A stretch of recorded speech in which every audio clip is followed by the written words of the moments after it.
60 ans, 65 ans, peut-être plus.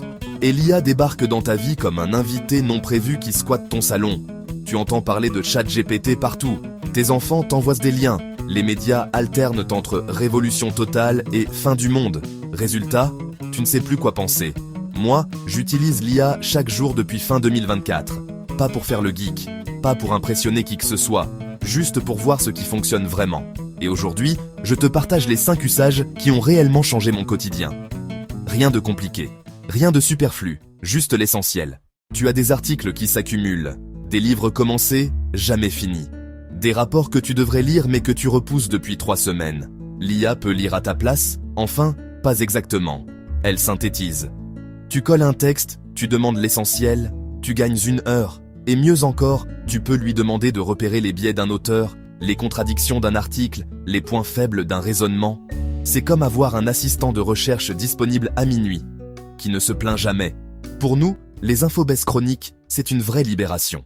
Un mail délicat à rédiger, une lettre officielle, un texte personnel qui te tient à cœur.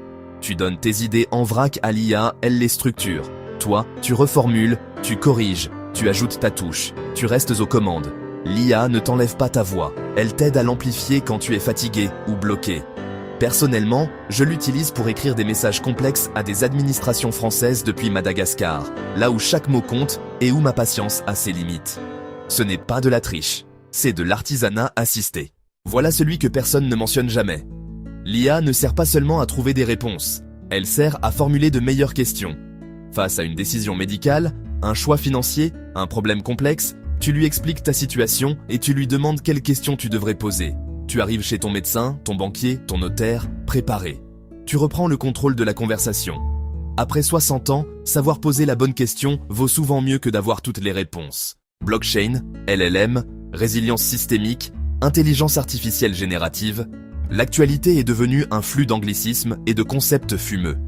Tu peux demander à l'IA d'expliquer n'importe quel sujet, dans un langage simple, adapté à toi, sans condescendance. Et surtout, tu peux lui demander les nuances que les médias n'osent pas présenter, les pour, les contre, les zones grises. L'IA, bien utilisée, devient un outil de pensée critique, pas une machine à opinion toute faite. Des années d'expérience, de notes éparpillées, de projets inachevés, de souvenirs non écrits. L'IA peut t'aider à mettre de l'ordre dans tout ça.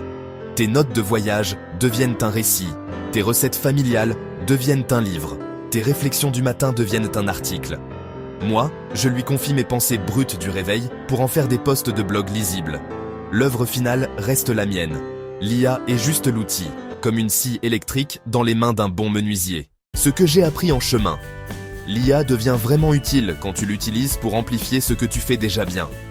Ta curiosité, ton recul, ta capacité à réfléchir. Pas besoin de formation de 40 heures, pas besoin de tout comprendre. Commence par un seul usage. Le plus utile pour toi aujourd'hui, utilise-le pendant 15 jours. L'habitude avant l'enthousiasme. C'est tout. Si cette vidéo t'a parlé, j'ai une bonne nouvelle. J'écris régulièrement sur ces sujets. L'IA, le vieillissement actif, la philosophie pratique, et aussi un peu sur Madagascar qui change radicalement ma vision du monde moderne. Tout ça se passe sur mon blog. Le lien est juste en dessous, dans la description. Passe y faire un tour quand tu veux. Prends le temps, c'est fait pour ça. À très vite.